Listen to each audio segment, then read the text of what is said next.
Retake. Take 5. All right, guys. How y'all doing today? Pretty good. You doing all right? Yeah. That's good. I'm here to talk to you about life choices. I noticed today, you worked out. That's good. That's a good life choice. Actually, some of the things we do today will eventually lead to consequences later down the road. For example, smoking, drinking, all that stuff. May seem alright today, may not seem like it hurts you today, but imagine when you're 50 years old and you're sitting there in the house and your kids and your grandkids are outside playing, running around, having a good time, and you're stuck inside because you're in a wheelchair on an oxygen mask because you couldn't stop smoking when you were 20 years old, you know? And the choices you make today don't just affect you, it's the people around you, it's your friends, your family.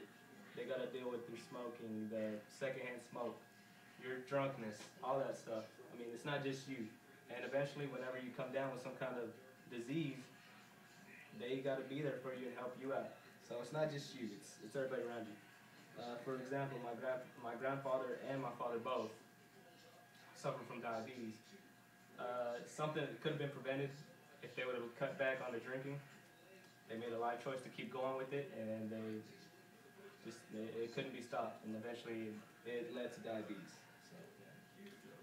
And like I said, it seems like minimal damage right now, but it will lead to heavier consequences down the road, such as liver cancer and lung cancer, stuff like that. Yes, it can be pretty bad. And things that you do from time to time now, you know, maybe a couple of days a week, maybe once or twice a month, eventually could become habits. Once a day, twice a day. It could be bad. For instance, fast food. Greasy, nasty foods, bad for you, bad for your heart, bad for everything inside. And it's something we do every day. We eat it. It could start off once a week, eventually become 7 days a week. Next thing you know, every meal you have is some kind of greasy fast food burger. Smoking always starts off with one cigarette.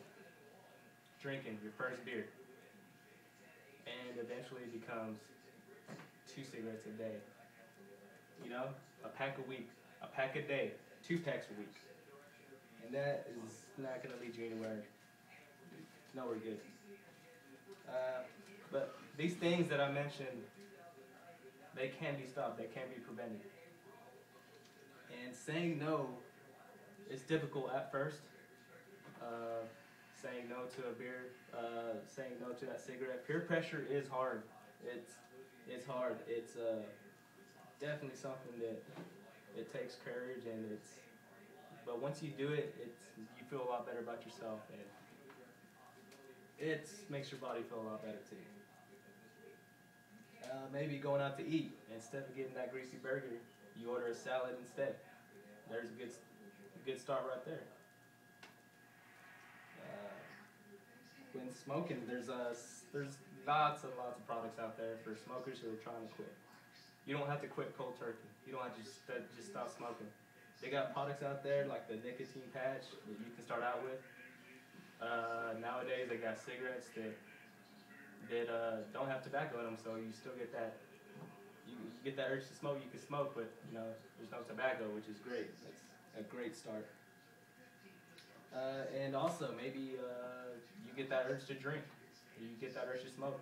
Maybe you say no and just go for a little run instead, or like you decided to, sir, you went to work out earlier, right? All right? Yeah. That's definitely, that's a good start right there. I mean, you know, that's good for you. You're getting more exercise, you're dropping your weight, you know, that's a lot of things besides the smoking and drinking that you're doing good for your body. Now, I told you what some things are that need to be stopped, and I told you how to stop them. And now I'm going to tell you the benefits to stopping those things. You know, for one, you stop smoking, maybe you feel a little bit better, you feel a little bit more energized, you go out and enjoy your life a little bit more. You go out and try new things, which is a great thing. You know, you gain more experience, and through that, you just lead a more happy, enjoyable life. Also, you become more confident in yourself. You're able to say no. You know, you said no So now, what else can I do? What else can I push myself to do? Which is great, because that's just motivation, you know, just keep on going, trying new things, becoming a better person in general. Also, just being able to live longer with the ones you love. For instance, you smoke on the daily, you catch lung cancer, you know, that's going to cut your life down quite a few years. You're not going to be able to spend it with your mom, your dad, your daughter, your son, you know, your sister, your brothers. You cut down drinking, you just be able to live longer, you be able to live in those moments sober. So you actually get to enjoy it and live in it and remember it, which is great. Now, I've talked to you about some things that we need to do as humans to just better ourselves, to become better. And these things are a leading cause of death also. So I told you some of these things, I told you how we can stop them, and I told you to the benefits of stopping them. You know, because we as humans are just taking our lives for granted. We're just starting to take our lives for granted, and we're just not doing what's best for us or our bodies or our loved ones or the ones around us. So, closing thought, you know, you came out, you heard the speech, you know, I appreciate you. And I just hope that after this, you just go out and you think about what you're doing, and you think, hey, am I doing what's best for my body? Am I doing what's best for my loved ones? Am I doing what's best for my life in general? So hopefully y'all go out and make some better life choices for yourselves and be better people. Thank you for listening.